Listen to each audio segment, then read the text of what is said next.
Hello there guys, how are you doing? Welcome back to Rule of Two Review. So I know it seems a little bit strange, less than a week after the release of the Nintendo Switch, to make a video not about Nintendo or the Switch, but that is what we're going to do today. So a few days ago, I randomly came across an article that sparked a different conversation in me revolving around Microsoft and the Xbox brand. The article in question, which I'm going to link below, is excellently written and I think something that everyone should check out. I highly recommend reading the entire article. There's no video or anything associated with it. It's just an article using words. I read the entire thing and there's a few points I disagree with, but the overall idea and context of the conversation happening is really great and I also think extremely valid and relevant to what's going on. So what's interesting is, again, this article and this idea really sparked a different conversation than what the article is actually about, but it would still benefit you to read this before or after hearing my conversation about this. The nature of the article is really about Microsoft's lack of solid first-party content, IPs that are considered what they call prestige IPs, quote-unquote, and the kind of lineup that's exclusive to their console that really Sony and Nintendo have, but Microsoft doesn't, and how that really seems to be hurting them. Even though I'm someone who loves some of the exclusive content you can get on the variety of Xbox platforms, and I am a huge, diehard Halo and Gears of War fan, I have to agree with the essence of what the article is getting at, and they of course compare what Nintendo has, specifically with The Legend of Zelda being what they consider a prestige sort of title or IP for Nintendo. And then they also make a really excellent comparison to Sony not necessarily having that prestige sort of franchise, but that they do have a prestige sort of company, developer in Naughty Dog. And I really thought that that was a clever comparison that they were making all around. And as I read the article, I started to think about a different sort of conversation around what's happening with Microsoft and the Xbox brand currently. Most notably the fact that a lot of people have been pointing out over the last 6 months to year that Microsoft seems to be lacking in the software department when it comes to the Xbox One, whereas we see Nintendo and Sony starting to make even more ground and releasing more exciting stuff. So what's happening with the Xbox One and what's happening with Microsoft? That's kind of the conversation that I'm thinking about and what I started to ask myself in my head before I decided to make this video and throw it out to you guys. I think that's the crux of the deal right now. We have Nintendo and Sony both doing very well for themselves, and the Xbox One has done also very, very well for itself.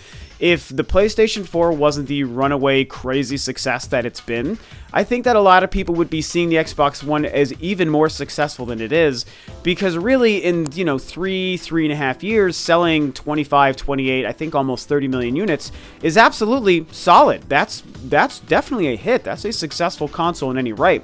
The problem is that it is, of course, immediately associated with and compared to the PlayStation 4, which has done so much better than anyone expected, as I brought up a couple of times on videos in the past. But still, throughout this last year, we've all started to notice that there's less and less exciting stuff and content coming out on the Xbox One. In fact, one of the only exciting and exclusive games that we knew to look forward to was recently canceled, and that's Scalebound.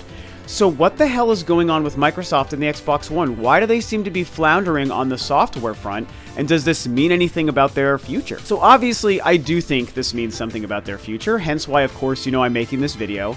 And you also probably noticed the title of this video and how I compared the Xbox One, or what seems to be happening with the Xbox One currently, to the Wii U. And that probably seems like a really weird and crazy comparison, but I want you to hear me out here. With the Wii U, we had a situation where throughout the last year of its life, Nintendo seemed to abandon that thing very, very suddenly.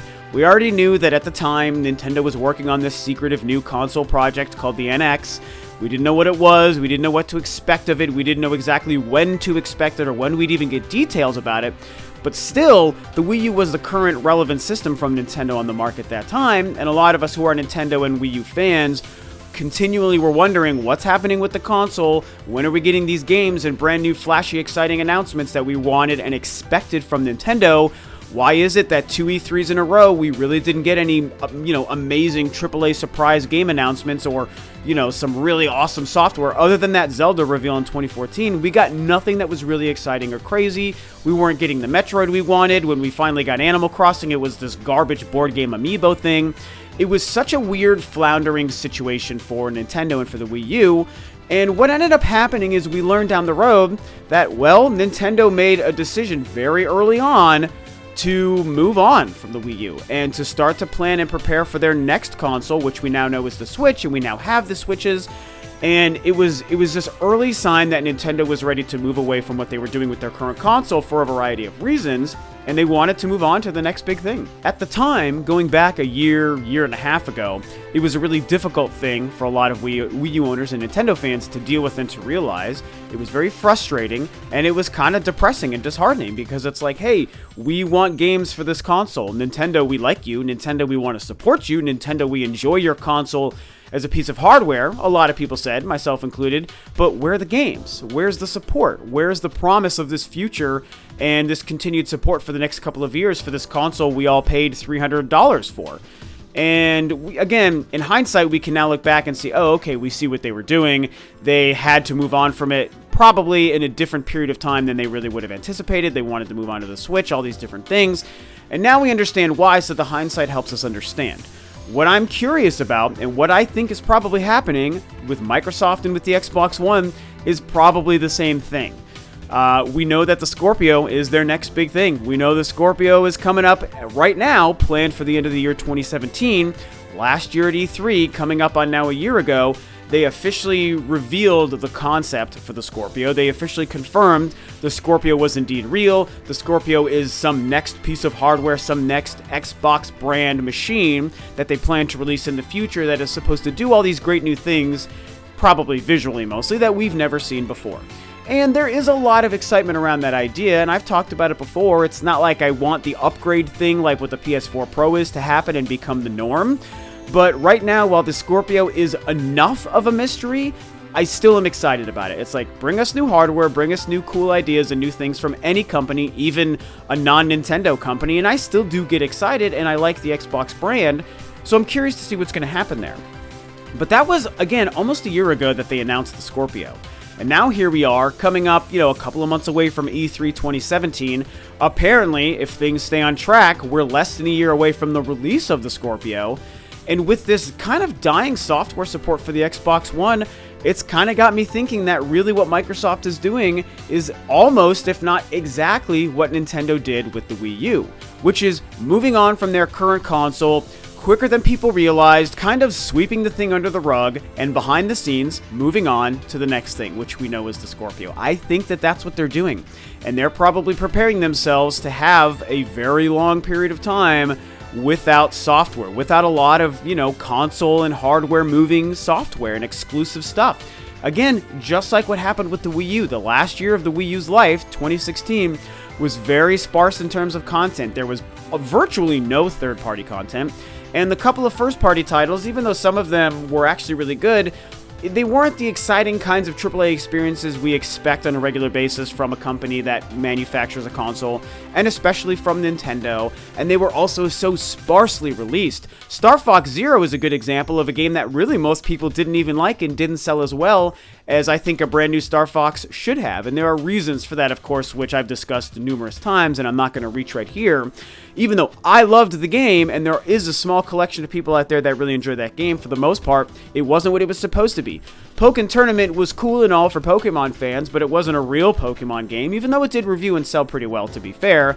We all know the controversy around Paper Mario Color Splash. The only other big notable title was a very niche Japanese title in Tokyo Mirage, and an HD remaster of a 10-year-old game in Twilight Princess, and that was, unless I'm missing something that I'm not thinking of, pretty much it.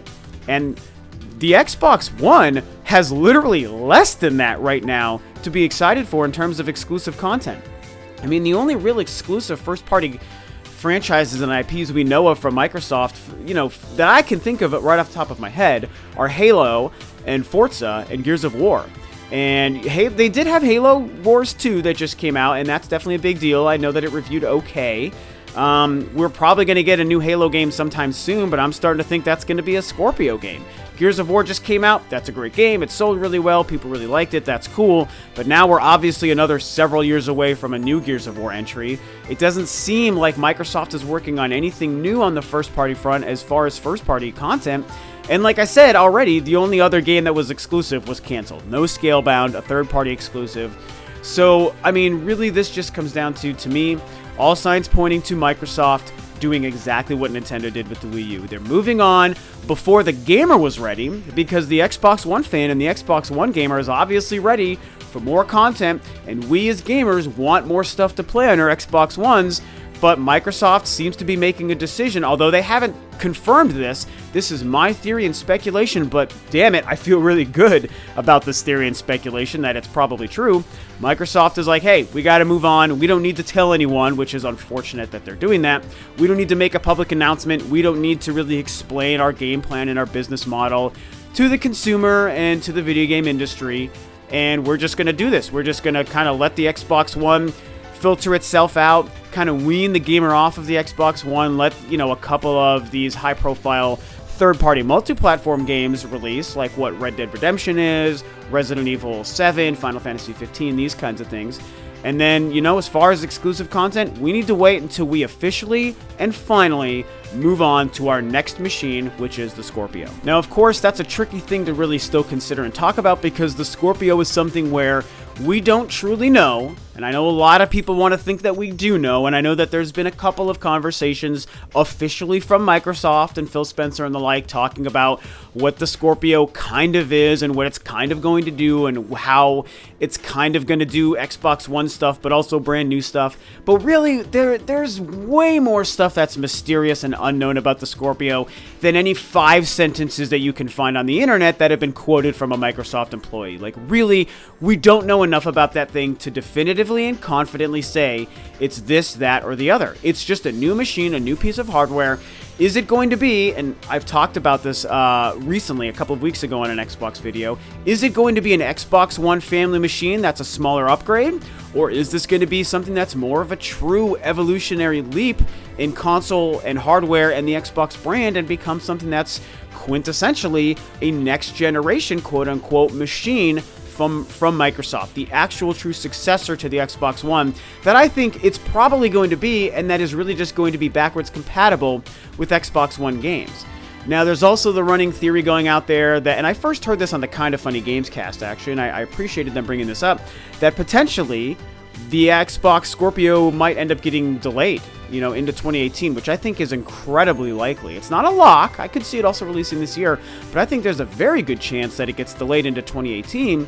And if that happens, that could be proof that Microsoft has decided to even further dive in and commit to the Scorpio idea. And maybe it was initially supposed to be an Xbox One machine with better graphics, but maybe they're deciding to say, hey, we're actually going to have to straight up make this thing something totally different. They're probably taking a look at what happened with Sony and the PS4 Pro, and the fact that the PS4 Pro did not light the sales charts on fire, did not become this big, huge boon for Sony, and isn't really anything that anyone's talking about, and didn't really do much to excite the gamer and excite the industry. So maybe they're like, okay, we really need to just not do this upgrade thing. Didn't work for Sony. We need to make this a bigger leap. We need to make this something that's a bigger evolution on what we've been doing on the Xbox front, and make it this next generation machine. But of course, you can put Xbox One games in there and play them just fine. That's really what I think is going to happen. We don't know. And so with all of this mystery, and with E3 coming up, and the supposed launch of the Scorpio coming up at the end of the year, whether or not that changes, we don't know.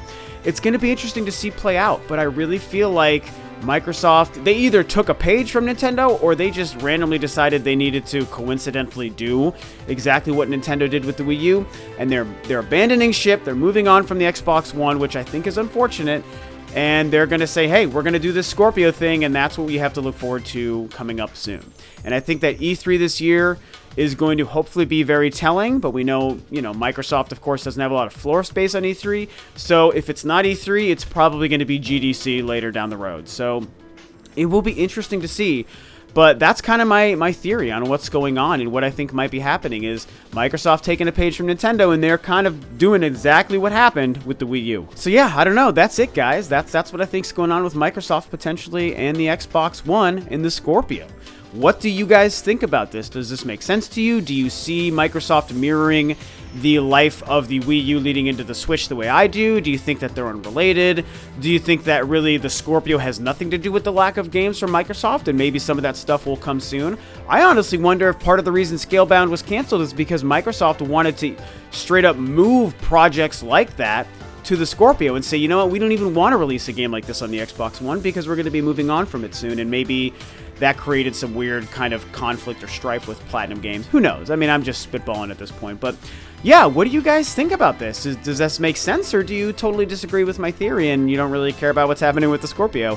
Share, of course, all your thoughts below, and as always, thank you so much for tuning in and checking out Rule of 2 Review. I always appreciate the viewership and the fanship and all you guys who talk about it, whether you like me or not. I always do appreciate it, and that's pretty much it. So this is Rob of Rule of 2 Review, and I will catch all of you guys next time on another video.